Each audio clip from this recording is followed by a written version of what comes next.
Hello and welcome to Art History Around the World with me, Maura Brooke.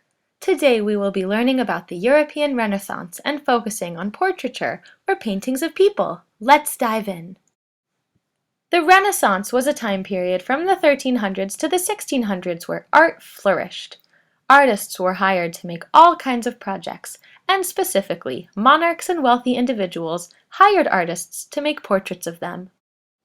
These portraits were made to show the monarch as larger than life, with large grand clothing, and usually they were holding an item that had significance, such as a royal scepter.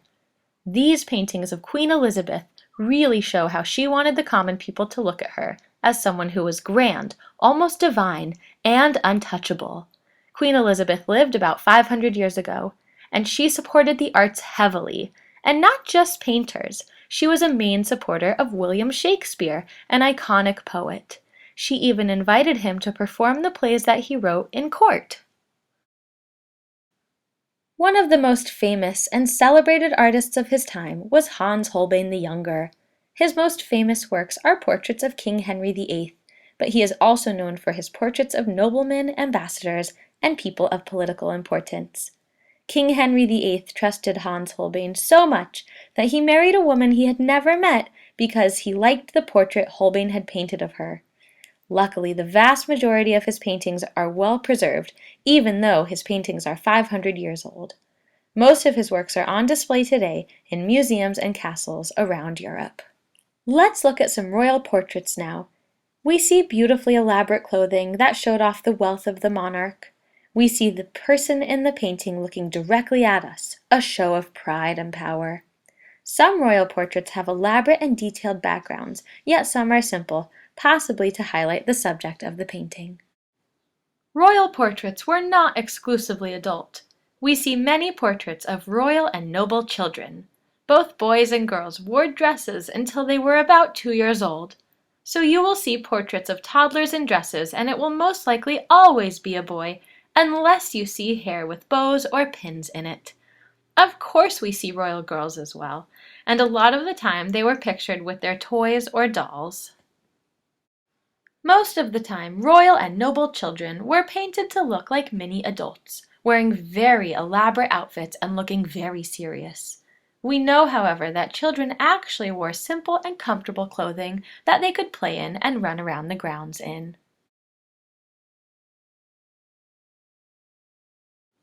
While the European Renaissance was in full swing, there was an artistic renaissance in the north, specifically in Holland, called the Dutch Renaissance.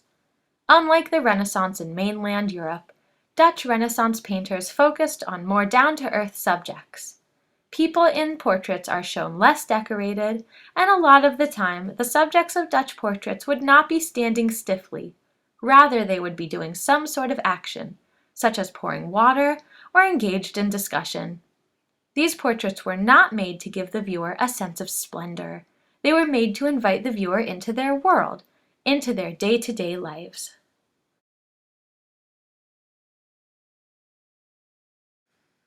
In modern royal portraits, we see a mix of both worlds.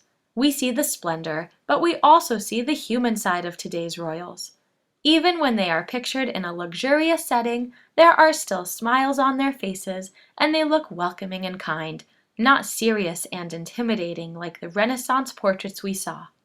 We even see royal families going in very casual directions with their portraits, such as the British royal family showing the kids being kids, or the current Dutch royal family, pictured here. Here in America, our presidents take lots of official photographed portraits, but each president is also entitled to a painted portrait. In recent times, artists have taken the opportunity to portray the more human side of our presidents, showing them looking down in thought, sitting in front of shrubs, or with a hand casually placed in the pocket. Royal and official portraits are a very important part of a leader's legacy, whether they are made in the painting studio or the photo studio.